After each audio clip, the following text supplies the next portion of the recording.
This is the forest of Alhavi. He is ရှေး watching ရ us. ခင်ကအာရာဝီမျိုးအနီးတောအုပ်ကြီးတဲ့တွင်လူသားများကိုကြောက်ရွံ့စေသောအာလာဝါကပြည်သူတစ်ကောင်နေထိုင်နေခဲ့သည်အာလာဝါကပြည်သူသည်အလွန်တရာအင်အားကြီးပြီးဒေါသကြီးသည်သူ့နယ်မြေထဲဝင်လာသူတိုင်းကိုစမ်းတက်ပြီးမနာပြုပြီးအနေပြုလေရှိသည်ဖျားရှင်သည်အာလာဝါကပြည်သူ၏နန်းတော်ထဲတွင်တိတ်ဆိတ်စွာထိုင်နေတော်မူပြီးထိုအချိန်တွင်အာလာဝါကပြည်သူပြန်လာပြီးအလွန်ဒေါသထွက်သွားသည်ဖျားရှင်သည်အာလာဝါကဘလူး၏နန်းတော်ထဲတွင်တိတ်ဆိတ်စွာထိုင်နေတော်မူပြီး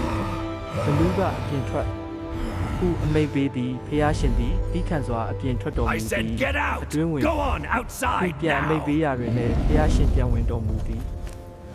ဘလူးသည်ထပ်မံ၍အမိတ်များပေးကစမ်းသပ်နေတော်လဲဖျားရှင်၏အေဂျင့်သောစိတ်နှင့်တိခန့်မှုကြောင့်အံ့ Because ဩလာသည် anger cannot be ဖျားရှင် overcome ၏အေ by ဂျင့်သော anger စိတ်နှင့် alone. တိခန့်မှု Why do ကြော you င့်အံ့ remain ဩလာ so သည် calm when I could crush you? နောက်ဆုံးတွင် Because ဘလူးက true မေးခွန်းများစွာ strength မေးလိုက် lies သည် not in လောကတွင် ability အ to ကောင်းဆုံးအရာသည် destroy, but in ဘာလဲဟုမေးသော unwavering အခါ peace. ဖျားရှင်သည် The ဖျားတော် path ဖြင့် to ဖြေ peace, ကြားတော်မူသည် Alavaka, begins not with strength, ထိုအခါ but with အာလာဝါက stillness ပြည်သူ of the သည်ဖျား heart. ရှင်၏တရားတော်ကိုလက်ခံလာပြီးဒေါသနှင့်ကြမ်းတမ်းမှုများကိုဆွန့်လွတ်လိုက်သည်နောက်ဆုံးတွင်အာလာဝါကပြည်သူသည်ဖျားတရားတန်ခါကိုအားထားကိုးကွယ်သူဖြစ်လာပြီးလူများကိုအန္တရာယ်မပြုတော့ဘဲတရားလမ်းကိုလိုက်နာတော်သူဖြစ်လာခဲ့သည် 3D ကာတွန်းလေးတွေကြိုက်ရင်လိုက်ပေးခဲ့ပါအောင် comment မှာကြိုက်တဲ့ကာတွန်းလေးတွေမှန်ပေးခဲ့အောင်နော်ကျွန်တော်ကတော့ 3D ကာတွန်းတင်ဆက်သူစမ်းဝင်းထွန်းဖြစ်ပါတယ်ခင်ဗျာပရိသတ်အားလုံးနေကောင်းချမ်းပါကြပါစေနော်